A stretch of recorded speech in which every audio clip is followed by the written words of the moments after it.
All right, for the sake of time, I'm going to go ahead and get started, just because there's a lot of material to cover, and I hope we have enough time to go through it. So, welcome to archiving and visual regression using Drupal 8. Quick show of hands, was anybody in Ryan Braitman's visual regression session yesterday? A few of you? Okay. So he went into Backstop and talked about that kind of stuff, and we'll talk a little bit more about visual regression in a little bit, but he had briefly mentioned that there were some limitations that Backstop had, and some of the stuff that we decided to do kind of helps address that. And so it's by no means a Backstop replacement that we were building here, but I just wanted to show you kind of a crazy idea that we all had over at Rackspace, and what we did to solve the problems that we had, multiple problems. So let's get into that. So we had a few different problems, a few different issues, things we were trying to solve for. It's all started when we got a request, I believe it was from our legal team, to say, hey, what does your content on this page say on this date? Because we need to know what message we're sending out to our customers. And we had Drupal revisions, so we could assemble it if we needed to. But we thought, hey, you know what, maybe there is a way we can build something a little bit more powerful that people could use. And what ended up happening is we started talking about what we wanted to do, how we wanted to tackle this problem, and it ultimately became, hey, let's try building this in Drupal. We're Drupal people. This is what we do. Let's just build it in Drupal. And so what it ended up being, and we're going to talk in a little bit more in depth about it, but we ended up basically creating the Wayback When machine, but inside of Drupal. And so it solves those problems of, hey, what content was on a page? What did a page look like? But what about bugs? When did maybe a bug get introduced to our website? Or maybe we're introducing some new code and configuration changes, or we're also in the middle of or actually in the tail end of a migration from Drupal 7 to Drupal 8, but we're only changing the framework. We're not changing the look and feel of our website at all. So, the markup in Drupal 8 compared to the markup in Drupal 7 is completely different. So how do we get that feature parity, and what are the big differences between our site in 7 and 8? And so these were questions that have come along the way that have really come to shape what we have built. And that is a module that is available on Drupal.org called the Web Page Archive module. Currently, I am one of the maintainers, along with Big Happy Face David Porter over there in the back. And then another guy, Paul Mattern, out of London. And the three of us are the core maintainers. There have been contributions from other people from all around, but we are the three who do most of the work on this. So a quick overview, and I'm going to try to avoid getting into the super technical side of things. I might sprinkle in some technical information here, but I did list this as a beginner intro because I want to more demonstrate what the tool does and not necessarily the nitty-gritty of how it does it. If you're interested, please talk to me afterwards. But I will sprinkle a little bit of information in along the way. And one of those being that there are some requirements here, like it says Drupal 8.3. You should be on 8.5 anyway, but it was originally built in 8.3, and so that's why that was like the minimum requirement. It's also got a PHP 7 requirement just because of some of the composer dependencies we use, and it also, because of that, has to be installed via Composer. So hopefully you're doing that kind of stuff anyway, but I'm not going to get too much more in depth about that, but more talk about what the module itself does. So we wrote this description of it being is a module that allows you to use Drupal to perform and compare periodic snapshots on local and remote websites based on a list of URLs or XML sitemaps. So that's a lot of words. I highlighted the important ones.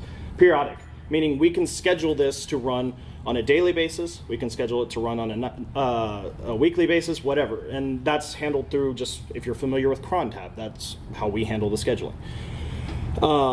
It can perform snapshots on a local website, meaning you can, if you have this installed inside Drupal, it can perform snapshots against itself, or it can perform snapshots on remote websites, meaning you can take snapshots of your blog, which is in WordPress, or some competitor's website, and just see, hey, what are our competitors up to? Let's keep track of what they're doing and know when they put a new product to market. So you can do lots of things like that. Now, be nice. We have implemented some, let's say, niceties into the module, meaning that if you use an XML sitemap, for instance, to go crawl URLs, if one of those URLs is blocked for crawling by the robots.txt, it won't crawl those. You can turn that setting off, but only do that for your own stuff. Don't be mean. Be nice. Anyway, so question is then, why did we build this in Drupal? Well, we had a lot of different reasons, and if you were here for the keynote this morning, I mean, I don't necessarily need to justify Drupal to this room, but I will say there were some personal reasons we had. First of all, prior to this point, we hadn't built anything in Drupal 8. We were purely Drupal 7, and we needed some experience working in Drupal 8 before we migrated our whole website. So we're like, you know what, let's start with a module. And this module was the first module that we built in Drupal 8, and which might explain, some little bits of code that I probably wouldn't have done now that are in there that eventually will get cleaned up. But that's neither here nor there. But another reason is we needed it to be easy to use for non-technical users. So for those who have seen Backstop or watched the demonstration yesterday on it, well, how do you do that? You maintain these long JSON configuration files that you have to then set up all these scenarios. Non-technical users aren't necessarily going to do that. They're not going to want to mess with the command line interface. They're going to want something they can point and click in their browser. And so Drupal allowed us to do that because Drupal does that already. Also, Drupal 8 has a very nice plugin ecosystem that allows you to support additional use cases. We built all of this to be just general plugins, and the reason why is because there may be things that we're doing or we're not doing, but you may decide you want to do in your own implementation of this. And hey, we made it flexible. It's easy enough. Just create your own plugin and it's good to go. And also, it's just an opportunity for us to give back to the Drupal community that has given so much to us. I mean, Drupal has kept a lot of us well paid. So we might as well give a little bit back as we can. So I mentioned plugins. So I'm just going to talk briefly about some of the types of plugins. I'm not going to get too deep into it, but just so you have some underlying knowledge of what they are, what they do, and then we'll actually get into a demo of actually showing you how they work in action. But at the core of Web Page Archive is something called a capture utility.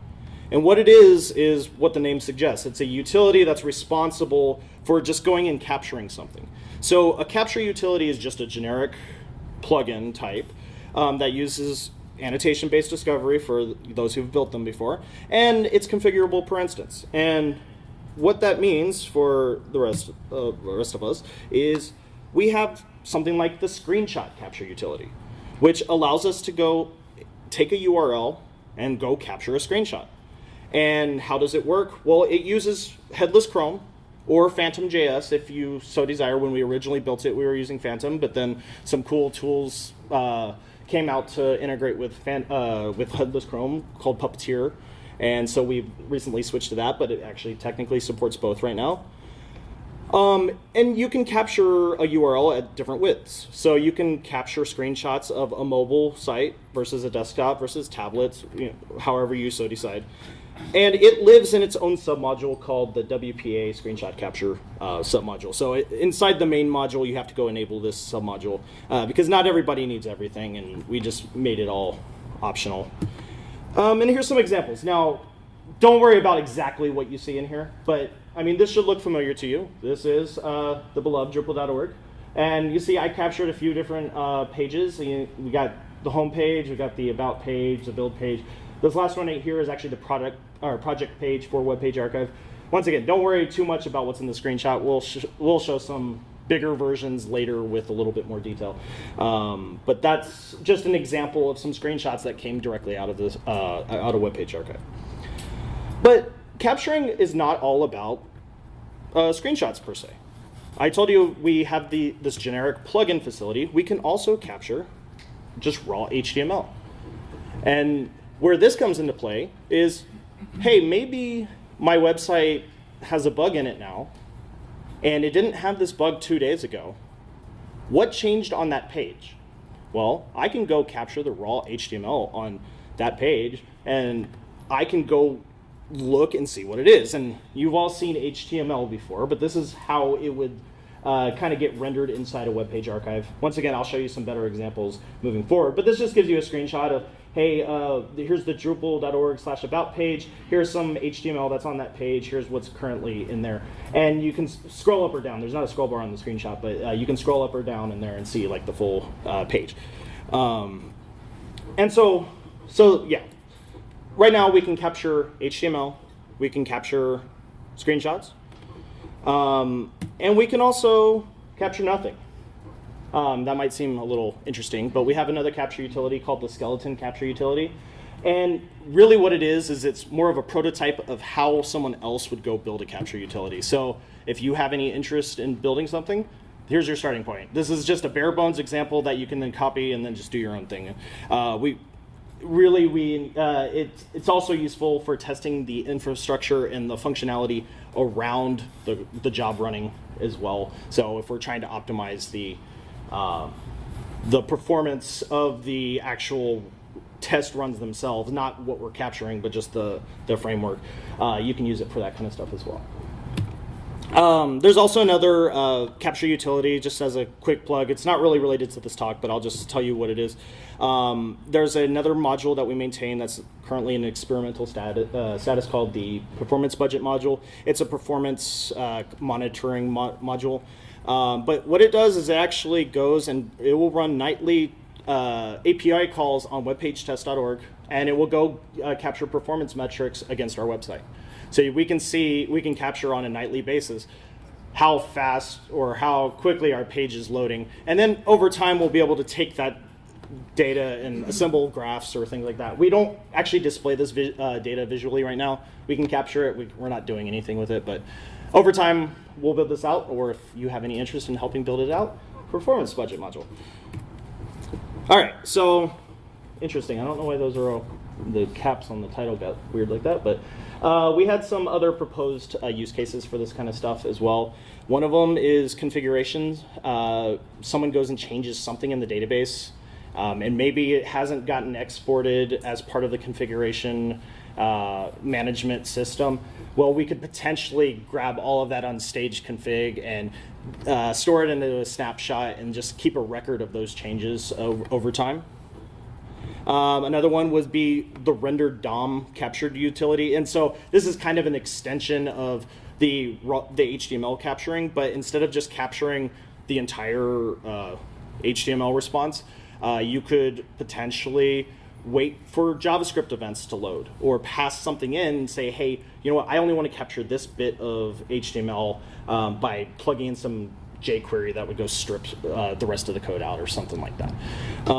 There's a lot of different options on how you could do something like that. We also talked about a Google Analytics threshold monitor that, you know, maybe you're expecting a certain amount of web form submissions on your website during a day, and on that day you only got 30 when you were expecting 40.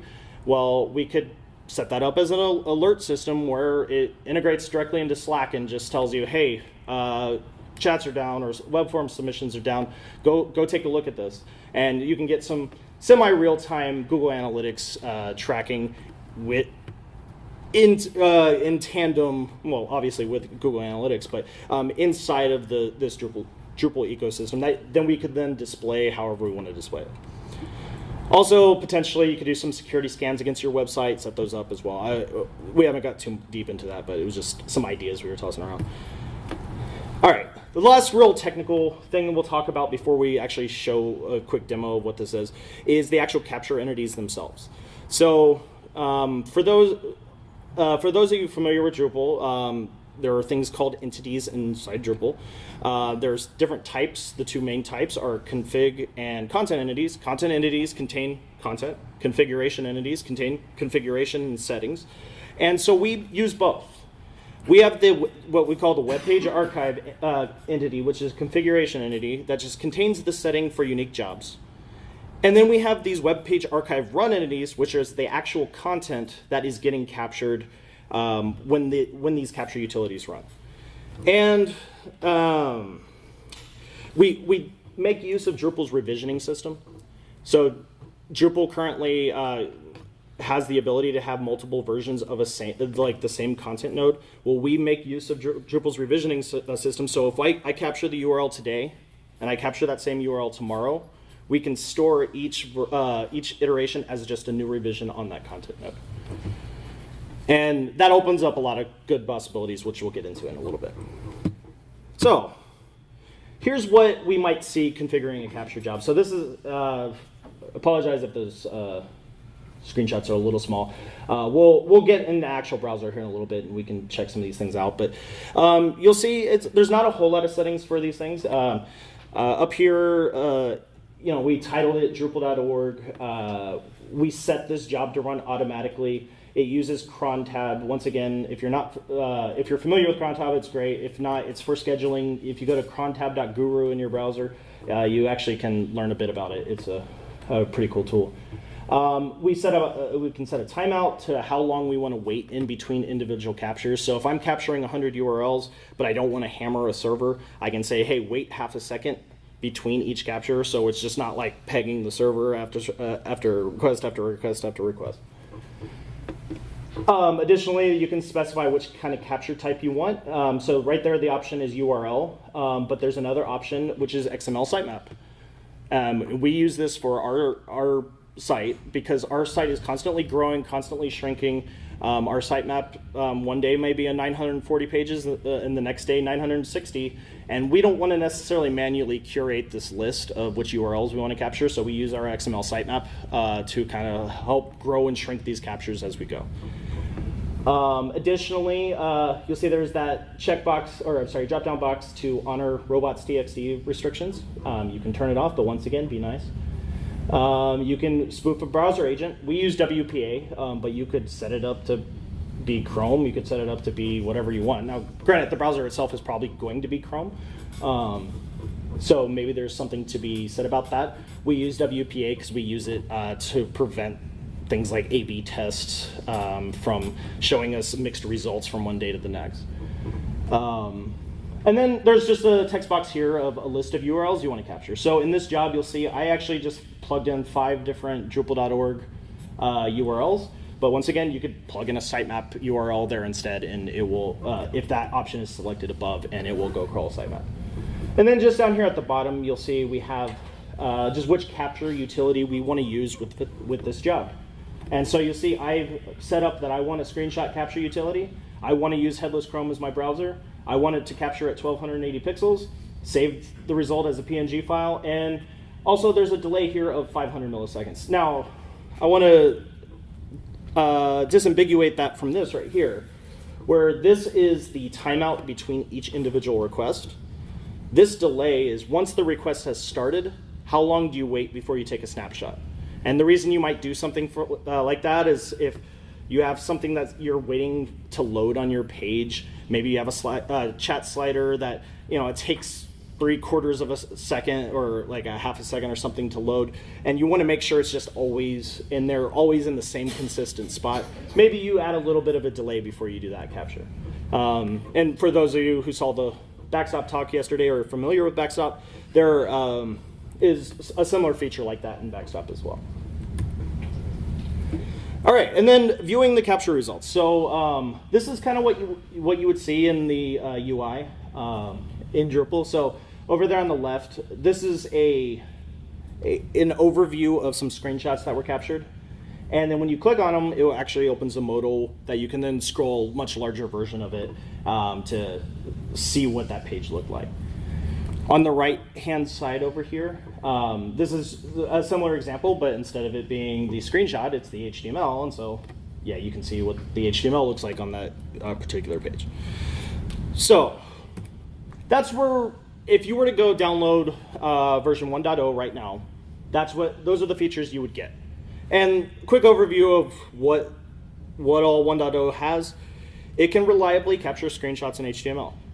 It can integrate with either Headless Chrome or Phantom.js. It can be, you can capture results manually, or you can set them to auto run via cron tab. You can parse full XML sitemaps. You can honor robots.txt restrictions. It's got some basic garbage collection. Now you might be thinking, hey, if you're capturing all these images on a nightly basis, what about disk storage? Well, that is a problem, and if you need to purge things, we can currently delete whole jobs. We can't, it doesn't allow you to delete an individual revision yet. That's something that would be added in the future, but it's got some basic cleanup to where if you go delete some stuff, it will make sure all the files get deleted off your system as well. It's currently built using views from an interface standpoint. Whether or not that's the best decision, I feel like we're starting to reach some of those limitations of views, but for now it works. If anybody has any better ideas, I am all ears, and I welcome patches and or PRs. Additionally, we have some pretty decent test coverage here. One of the things that we wanted to make sure is if we were contributing to core, we weren't contributing untested, unstable code. So we wrote a lot of tests around this functionality to make sure it works and continues to work moving forward. And so far, it's done nothing but help us prevent making mistakes that break things. And it's also pretty well documented. All of the functionality I showed you right now, if you go to the project page, you will see on the documentation link, you can go click on it. You can go find all that information and more, a lot of the technical details of implementing your own capture utilities and things like that. There's a lot of good documentation in there. All right, so that's the archiving side of things. But what about the visual regression? And for those of you who aren't familiar with the term, visual regression just basically implies something changed and something is broken now. And how do you identify what changed and what is now broken? For those of you who were in the session yesterday, the backstop session, you saw something like this, and we're going to do it again. You remember those games from the old Highlights magazine, Spot the Difference? Well, this time instead of it being Disney, we're actually using Drupal.org, the About page. And so you see, I have this page from January 5th and May 26th. Somebody just tell me what they see that's different. Green button in the header. Green button in the header. Wide Drupal in the menu. Wide Drupal in the breadcrumb menu? Banner. The banner is different? Breadcrumb. Yeah, breadcrumb. Menu items. Menu items are different? I'm sorry? Oh yeah, the wide Drupal up here on the top, like right under, yeah. Okay, what else? Anything? Recent posts are different? Background of the header. The background of the header is different? Yep. Yeah, it went from that grid to that kind of like curly version of it. Anything else? Sorry. Background color of the row that has the tabs on it. The background color of the row that has the tab on. Okay, great. So let's just take these for instance. Let's just say basically the whole header is different. Like it's not technically true. There's some other changes in there that were different, but it's obvious that there was a lot of things that changed in the header. And as some people pointed out, some of the navigation links over here changed. And the recent post has changed. Obviously, what was recent in January is no longer recent now, or not recent on May 26th. But anybody catch that? That the principals link is no longer a link, it's just text. Or did anyone catch that? That there's a pixel difference between those two sentences. Or did anyone else capture that the background color of that box is slightly different? These are the things that the human eye can't see very well unless you're actually looking for them, but a machine can do with no problem. So that is what visual regression testing can do, is it can show you the difference, the before and after, and say, hey, look, here's what changed. So yeah, with that, we talked about the capture utilities. In Web Page Archive, we have something now called a comparison utility. And a comparison utility is basically the way the capture utility worked. It was utilities for capturing things. Comparison utilities are utilities for comparing things.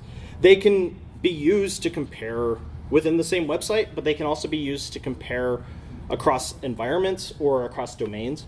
What that means is you have your production website, you have your staging website, hey, what's the difference between them? I have some new code on staging right now, and I have production.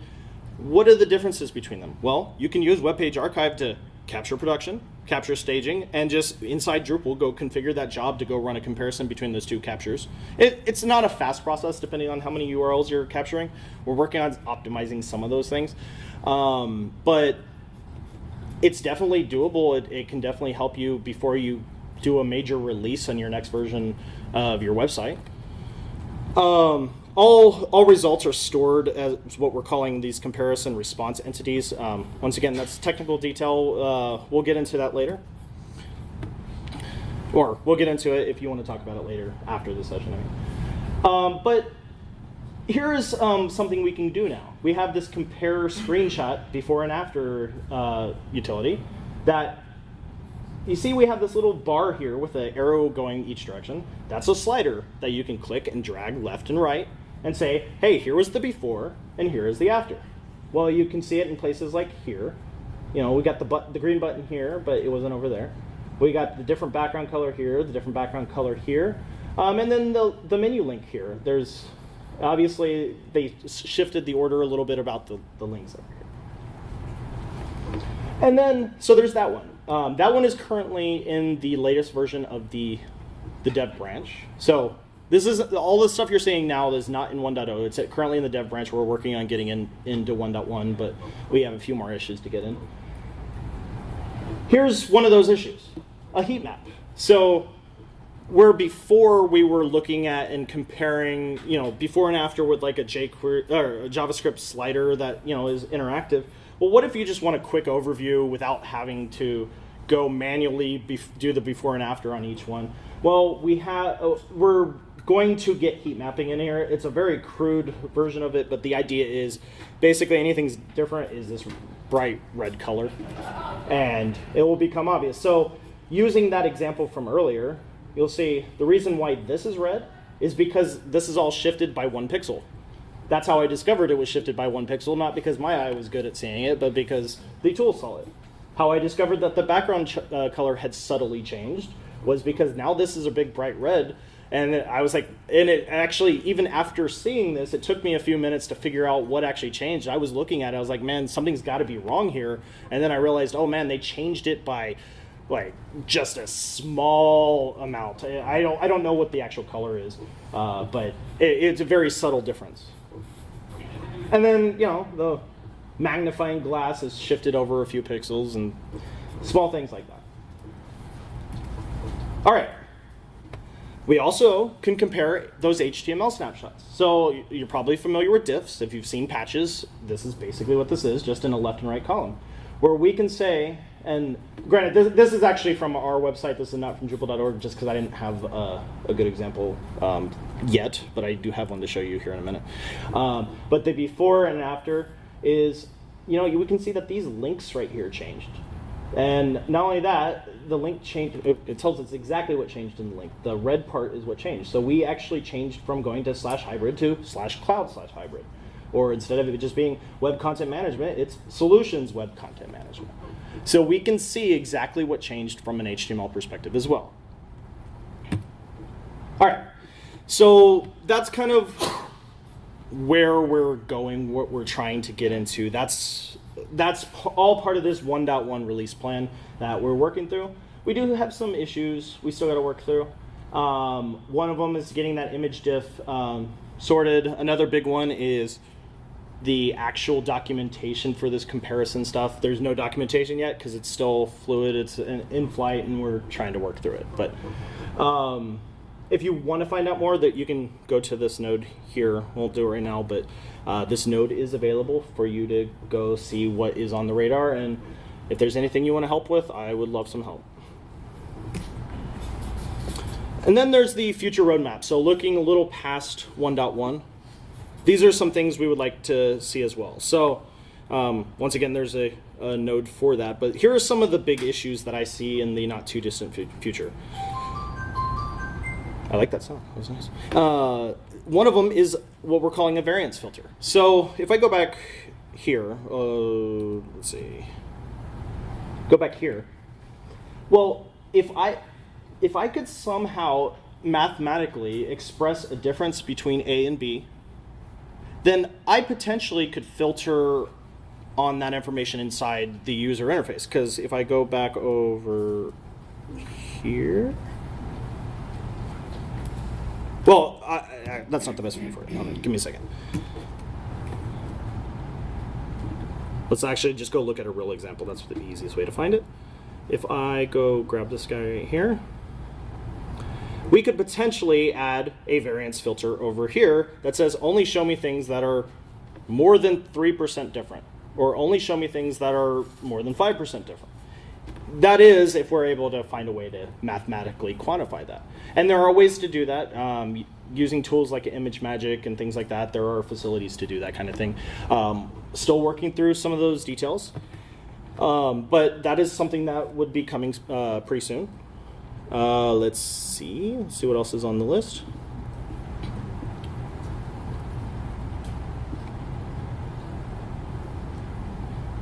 And it started us from the beginning. Give me a second.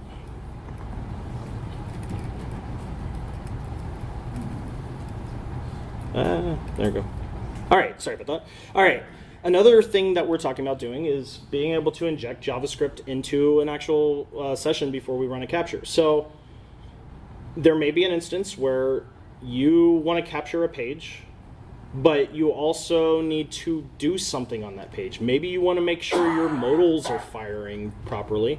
Well, it would be something like you could inject arbitrary JavaScript in before it runs that capture. So you could say, hey, put a little bit of JavaScript logic in it that uses jQuery or JavaScript or something that says, hey, go find an ID of this button, and then go click it, and then after you click it, wait a half a second, and then make sure the modal that is supposed to be there has popped up. The possibilities are endless, because then you can write any sort of JavaScript to do any sort of thing that you then wait for that JavaScript to finish doing, and then you can identify those things and then capture that result after whatever set events are. And by making it a generic JavaScript field instead of doing what backstop does, which allows you to set like a click handler or just hide these elements, that's very specific, of what you can do. This is just a, hey, if you can execute JavaScript in here, you can go turn any piece you want on, turn it off, do all kinds of fun stuff like that. So the next one, for me, this one's a pretty big one. Going back to the data storage, you capture the same URL every day. Well, how often are those URLs changing? For some of them, maybe they are changing every day. For a lot of them, especially like legal documents and things like that, they may change once every 3 months, if that. Well, if you're doing a capture of every page on your website every day, that adds up a lot.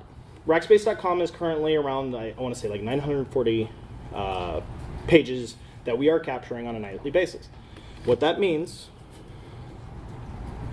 is our nightly capture is going to look something like, ignore these last few, we had a different issue, like this. 541 megabytes per day. So we're doing over a gig in 2 days on just this one capture job alone. And this is assuming we're only capturing this.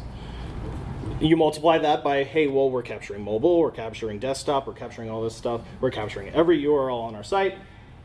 This gets hairy. So I guess in this case it was actually a little less than I thought. Right around 900. That's gonna fill up a hard drive pretty fast. And yes, it is 2018. Yes, we do work for Rackspace, so we have access to storage. That's not necessarily a problem per se, but it may be a problem for anybody else who's using this module who may not be Rackspace and have access to that kind of stuff.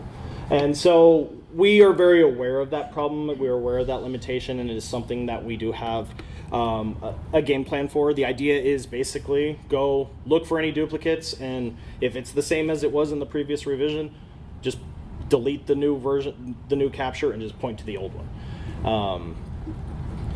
And how we actually do that, whether or not it's just like a raw image like file comparison or some other way of do we have to actually do full visual regression diffing on those?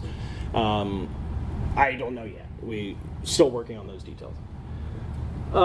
Additionally, if you have really large sitemaps, ours isn't really large. Ours is moderately large, but it has an issue where basically it has to rerun the entire queue every time you capture a new item, and so you have a really long sitemap. It's pre-processing that data every single page load, and it just gets slower and slower the more URLs you capture. So the idea is if we could somehow get that out of the equation. That's a very good use case for our skeleton capture utility, because you could go turn that on, not capture anything, so you don't have any sort of delays for the actual capturing. The only delays you'll see is the framework itself, and so that's a very good use case for that skeleton module, just so we can try to identify what that problem is and get that sorted. And I know exactly what the problem is, I just haven't had a chance to look at it yet. Additionally, as some of you may be well aware, when Drush 9 came out, a lot of modules lost support. We had some basic Drush integration, and now we don't, and we just need to convert it to work with Drush 9. Additionally, another idea we talked about was some sort of pre-configured Docker container. And where this comes into play is actually around things like headless Chrome. To get this up and running, it's not as simple as just turning on the module. It's having a system that you also have headless Chrome installed on, you also have NPM installed on. It's a certain version of NPM. You have to know exactly what the path of it is. That can be variable for a lot of people. It might be a barrier for entry for a lot of people. And so we talked about, hey, maybe what if we had just like a pre-configured Docker container that would just work out of the box, that people could just like load this up and they won't have to worry about that kind of configuration. That at this point is still just an idea. If anyone's great at Docker, please come see me and we can talk about it. So along those same lines, how you can help if you feel so inclined. One, there's always the project issue queue. We do take patches or pull requests. We tend to use GitHub a lot, but we can process it either way. Reviewing code, reporting bugs when you see them, submitting feature requests, writing tests, help improving the documentation. And I highlighted this last one in red, and it is a problem across Drupal in general, as was discussed this morning during the keynote, but the user experience is not exactly the greatest in many places, and if anyone wants to help kind of rebuild that stuff, I could tremendously use that. All right, so enough talking about the module itself. Let's go take a look at what it can do. All right. So we have a Drupal install here. It's just a basic Drupal install. Got nothing else other than this module and a couple small things on. But it should look like any other Drupal install, other than you go into configuration. You have this web page archive tab, and I go click on it, and you'll see I have actually a bunch of different jobs pre-configured. So remember I mentioned configuration entities. Well, these are the configuration entities that are used in Drupal 8. These are what contain all the settings for our individual jobs. So for instance, I have a couple jobs here. I have, and I'm gonna point out these two, because these are the two that are probably gonna be most useful. We have a lot of them that we use for different things. But Drupal.org, you'll see I've actually have 149 runs of this, meaning for the past 149 days, I've been capturing a certain amount of pages on Drupal.org. For the past six days, I've been capturing the HTML on said pages as well. But you'll see here that, hey, the next time it's going to run is on June 3rd at 5 a.m. Central Standard Time. The next time this one's going to run is 3 a.m. Central Standard Time, same day. So let me just go edit one of these jobs real quick. And I will zoom in so it's a little easier to read. All right, so we have our label here. It is called Drupal.org. It is set to configure automatically, and that timing that I told you about, the cron tab scheduling, that is what maps to the next runtime. And once again, if you need help with cron tab, there's this right here. But you'll see I can change this to no, and this would mean I only ever run this manually. I don't want this to automatically capture. I just maybe need it one time, and so I set it to no, and I just click the button and I tell it I want to run myself. So I mentioned this as well. There's capture type, so you can specify either a URL or a sitemap URL. Well, in this case, I'm only grabbing a few pages off Drupal.org. Drupal.org doesn't actually have an XML sitemap, and there'd probably be a lot of URLs on there if it did, so I don't want to capture all of that for this demo. I just wanted a few URLs that I can point to. So you'll see here I have the main page, I have the about page, I have the download page, community, and then the product page for web page archive. And I have my capture utility down here. Now, I can technically add multiple capture utilities. I don't think it's a good idea to do that unless you have a specific use case for it.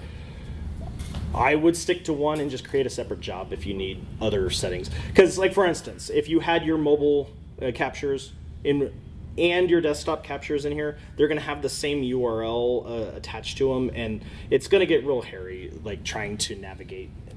I mean, you may have, your mileage may vary. I would recommend only using one at a Would they time. always show a diff in that case? Yeah, that's where I'm not sure too. I haven't done a whole lot of testing with multiple, which is why I really recommend just kind of sticking to one for now.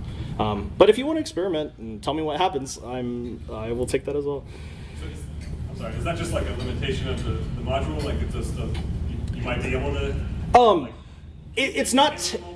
It's not technically a limitation. It will do it. Okay. I just can't guarantee you what's going to happen if you start trying to compare things, especially. But like, I see. So yeah. So It's going to compare. I see. yeah. Sorry. Go ahead. it's really when it's two of the same type of utility. Like so, if you configure this to capture HTML and a screenshot, there's not a problem. But if there's two versions of the screenshot utility, there could be some. So that's why instead of having one capture at 1 pixel width and on the same job and having another capture at a different pixel width, you have two jobs, one configured for each. Right.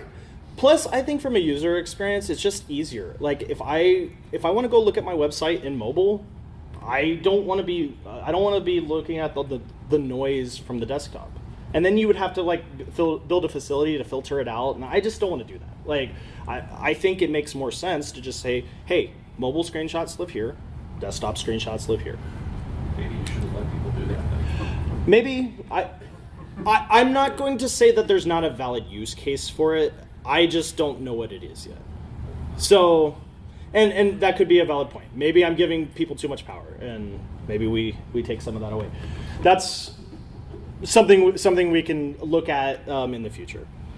So going into it, you'll see, we have the option here to use either headless Chrome or Phantom.js. For those of you who don't know Phantom.js, it is its own like headless browser, but it has its own limitations, mainly around newer CSS. So if you're using like CSS Grid or some of the newer CSS markup, Phantom just doesn't support it because they're not maintaining that project anymore, as far as I know anyway. And so that's why we added in support for headless Chrome. And I can actually show you some examples of the discrepancy here if we have some time. But yeah, so there's headless Chrome. If I wanted to change it to go capture at some other pixel point, 1280 just happens to be the one we've been using for desktop, but I could set it to anything I want here. I could also store it as a JPEG. We don't, and the reason why is I think that would actually probably cause some issues with the comparison stuff, with the compression on top of it. I don't know that for sure, but we just use PNG, but we give that option in case people want it. Let's see. Okay, so that's configuring the job itself. So let's zoom back out here a little bit. All right, so let's go see what these results look like. Or actually, before we do that, let's click this. So we saw edit. You can go to develop if you want. I have it installed here. You can delete it. I don't want to do that. But if I wanted to manually run it right now, I don't want to wait till 5 a.m. I have this start run button. It gives me this list. It says, hey, click start run to capture these URLs. Whether or not it's a great idea to link and list them all, I don't know. It's probably not when you start dealing with really long lists, but because you can accidentally click the wrong thing and it's a pain. But either way, here you go. We're gonna go click start. It's initializing. Give it a second. So it's completed 1 of 5, 2 of 5, 3 of 5, 4. And part of this is because we do have a little bit of a delay on those captures, just so we're not being mean to Drupal server. But you'll see here, we're now at this list of a bunch of runs that have happened. So right now, this is the one I just ran, 1:45, so 13:45, that's right now. Here's the one that ran early this morning. And you can see there's actually a little bit of difference in the size, the cumulative size. So we went from 2.93 to 2.98. So that implies maybe something changed on Drupal, one of those pages we're capturing. I don't know what it is. We could potentially go find out. So let's go, actually, I mean what it is. But yeah, so you can see here that these are the captures that happened. So our screenshots right here. These are the pages we told it to capture. And if I go, let's say, for instance, go pull the About page up, you'll see we can actually get a full view of, hey, this is what the About page currently looks like on Drupal.org. And so if I go to Drupal.org/about, I mean, I don't necessarily need to prove this, but we can just go say, hey, look, here it is. That looks pretty much similar. Values and principles. Drupal.org gets videos that make Drupal easier to learn. So that's the same recent post. All of that stuff is as you would expect in sync. So yeah, very easily there, we just went and captured a few URLs on Drupal.org. Once again, if you have an XML sitemap, you don't even have to maintain that list. It will go do it for you. As an example, I can just show you the way we configure our Rackspace job. Its capture type is sitemap URL. And you'll see we have a kind of weird naming structure for our sitemaps, where it's like the sitemap main, because we actually have a parent sitemap that then links to other sitemaps. But yeah, this is just the URL for our sitemap. And so we don't specify these URLs manually. It goes and captures it for us. But potentially, another thing you could do is actually build a crawler in this to just say, don't use the sitemap, just go crawl the site. That's a little outside of the scope of what we needed, so that's why we didn't build it that way. This was a much simpler solution to build, but if you're encouraged to do something like that, feel free. Let's see. So what else can we show you here? So if I go here to this HTML one, I want to point something out. So 6.1 here was 281 kilobytes, and what date is this? 5/28 was 282 kilobytes, and this is the HTML capture here. Well, for HTML, that's a noticeable difference. I mean, something must have changed. Well, how do we go see what changed? Well, one thing we can do is we can actually grab these run IDs or search for them. So there's one of two ways we can do it. So you'll see here, if you can see the URL down there, this is like run ID 2118. And then this one is 2165. We could expose that data a little easier in the UI somewhere. It's just not currently. But it's also searchable, where we can come up here to the main web page archive. We can click compare runs here.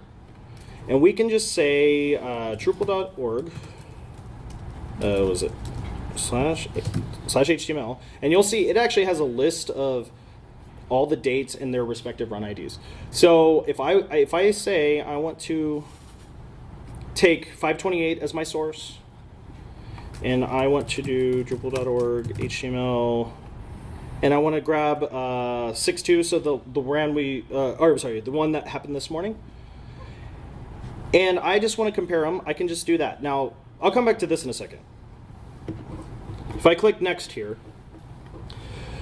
you'll see we have a few pages here, and we actually have some of those variance calculations I was mentioning earlier. And in this case, because it's just raw HTML file, we're just using a file size variance. That was the easiest way to kind of just do that calculation. Let's go look at what changed on, well, here, hold on. Before we do that, Drupal.org, I don't know how frequently y'all go look at the homepage, but something recently changed in the last 5 days on this homepage. Anybody have an idea of what it may be?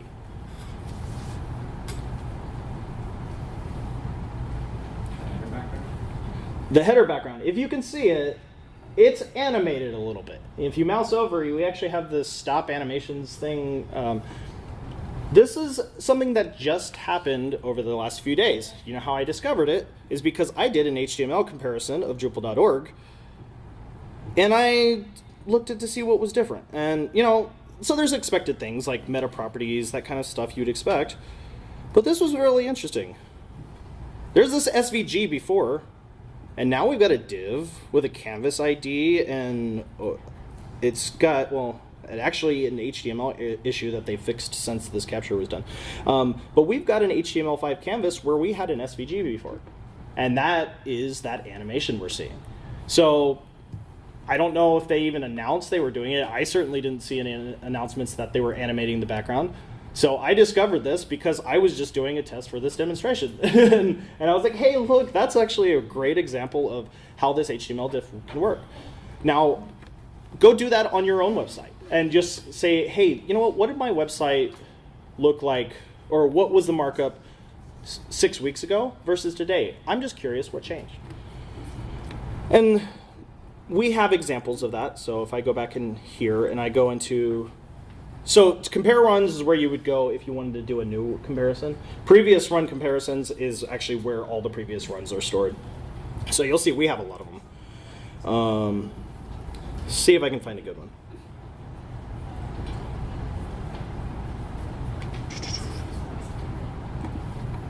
So this is comparing our HTML on our website from December 31st to January 12th. I don't know why we were comparing this one, but we had a reason probably to compare it.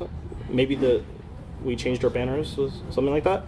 But we can see, these are all the changes that occurred over those days. So that's just cool to see. I mean, yeah, blog feed stuff, that's expected to change. So anyway, that's enough about HTML comparisons. Let's go take a look at a comparison of some screenshots. So I ran this one earlier. And you'll see, okay, well, here is our Drupal.org homepage. So we already discussed that they had changed. There's a slight initial load issue there. So there's we discussed that background was changed with the animation, and I don't know if we can see it very well on the screen, but if you slide back and forth, you can see that background is changing based on whatever the state it was in when Chrome did that capture. So we have the before and after state of this page. You could probably see it a little clearer here in this ad, which might be the kind of thing you strip out in the future if we provided those facilities. Maybe you don't want to see ads in this kind of thing. But you can see right here, this ad definitely changed. And I mean, that's basically it. Yeah, all that stuff is still the same. So with that, it is 1:53. There are lots of other things that can be done here. I would like to open it up for questions or comments. Yes, sir. So are all these things like entities, basically, right? The runs and the yes. comparison jobs. And So that's a good question. Okay, so the configuration is a config entity. The storage of that relates to those config entities is all in a content entity. But each version of that same run is a new revision inside that same content entity. So we're not creating a bunch of entities. We're just creating revisions within the same content entity per config entity, if that makes sense. yeah, I guess what I'm thinking about is like API stuff, like they could start plugging in the Drupal REST things to like trigger these runs, as opposed to having to use them. That could be why. Correct. Yeah. I'm into like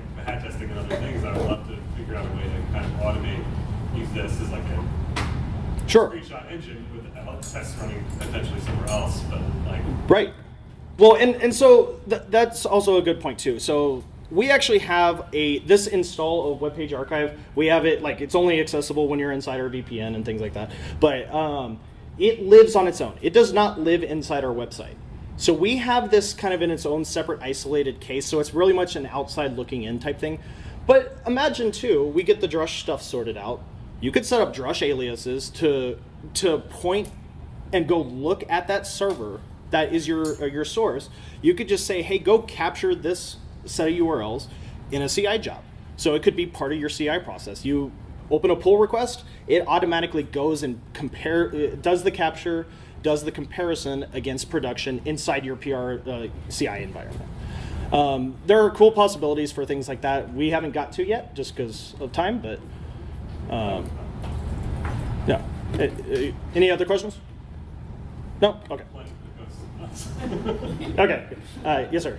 Have you thought about something like pluggable file storage for the revision for the screenshots, so that, like, say I wanted to run this on Pantheon, I've got a very limited storage quota on Pantheon, but I could connect to an S3 bucket and dump all the screenshots in there. That sounds like you got yourself a capture utility to build there. Well, I just mentioned it's using the Drupal file system, right? Yes, currently, So but that's yeah, pluggable, isn't it? yeah. So yeah, you could already do potentially. S3, right? There probably already is. And I know there's one Drupal stuff for S3. We can let your file system actually go directly to S3, so maybe, Yeah. maybe that'll work. It's easy to put the whole site default files in S3. Yeah. And then like you would get that for free. Right. Yeah. But if you wanted just these captures for some reason stored else, otherwise you could build a capture utility. That'd be a good argument for running this as its own site, because then you just put the whole site's default files on S3 and Yeah. you don't really care because that's all it is. Another, so I gave a similar talk at the Austin Doug, I think last November, and someone in that room had a fantastic idea of creating a capture utility that just actually offloads all this stuff to, browser, what was that thing called? Browser Stack? Yeah, Browser Stack. And letting Browser Stack do all of the actual stuff, and then you don't have to store all this stuff per se on the server. Browser Stack does it, and then you just kind of pipe back through it. Other ways, I mean, then you're dealing with API handling and things like that, which can be done. It's just, once again, you need to build it. S3 too, maybe their like file deduplication would sort of self-manage some of the storage issues. Oh, probably. Yeah, and that is definitely an option. Well, let me rephrase. It might work from the disk storage, but the way it currently stores the data in the database is it's just storing like the path to that file. So if you dedupe that file, you have to go then change the reference to that file to point to the new location. Yes, sir. So I've run into a situation before, especially with clients around like financial services, things like that, where they have to maintain an archive of what they've had on their site, so they can prove, no, we said it was 2.5% on January 2nd, not 2.7. So of course, revision history helps with that. One thing I've talked about with some people is making archives. So I'm wondering here, and I'm curious what you think about it. It sounds like another plugin that could do something like that to take the HTML that you're generating with this, and then not only save that, but you can possibly stick that like in a Git repo, so that you could then use Git to go back and compare against those. Sure. Yeah, you could actually, as part of the capture utility. Now, there would be a lot of customization that would be involved with integrating with something like Git, but yeah, you could definitely build that to where when it does capture it, it goes and executes Git in the back end somewhere. The one thing I didn't show you, and we're running out of time, but I will just show you. I did mention that you've got to get a lot of stuff configured. There is a lot of stuff that happens in these settings. For instance, we have paths to node and NPM, specific cron settings. Well, we're not really using those, but screenshot capture. Okay, so this is my path to Phantom.js. Here is this node modules thing, which is actually where Puppeteer lives on my system. There's a lot of kind of configuration kind of stuff. So you could potentially create, here's a path to Git.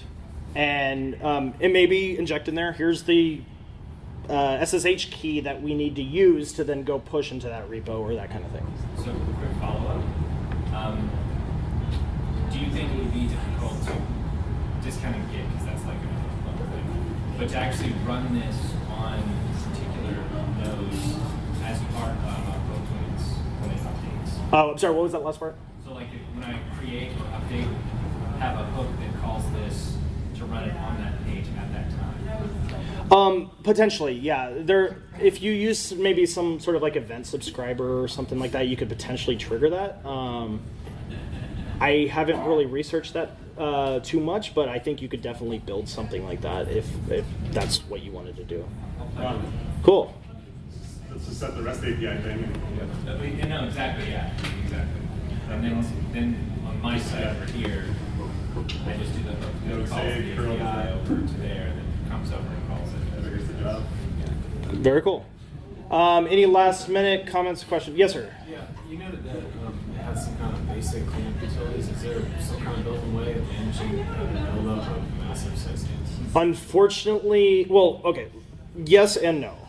If I go to this list right now, I can delete an entire job. Like if I decided I didn't need this job, I can delete it, and it will go basically queue every file that's currently being stored for that job for deletion. And it will handle, it doesn't do it all at once just because that would take forever, but it actually does a certain amount on cron runs. And so you can queue it up. What it doesn't have, and it would probably be a pretty easy patch to add, is a per revision version. Where I could just go purge individual revisions or auto purge revisions older than 6 months or things like that. I don't think it would be that hard to build that kind of patch into it where it would go help clean up your file system for you if you're only interested in the last 6 months of data or whatever. Yeah, that would be handy. I was just thinking about that for our clients. It's like useful to see something broke or changed, but I don't need like years worth of data. And you may also not need to capture every night. You could set it to be weekly. You could set it to be once a month. You know, it depends on your specific use case. We'd use nightly just because we like that granularity, but you can use whatever level you want. Legal likes their data. Yeah, legal likes it. Our disk space does not like it. But all right, anything else? Well, thank you for indulging me. This has been a fun project that a lot of people put a lot of work into, and we're very happy with how it's turning out. And if you feel like contributing, we would love the help. Are the slides going to be available? I can post them on the page for the what's it called, the event, the Texas Camp session page. I will post them after this. I do know they have caching on those pages, so it may take a little while for it to show up, but it will get posted there. I can also link to them maybe in the Slack channel for Texas Camp for anyone else who's interested. Great. Thank you, guys.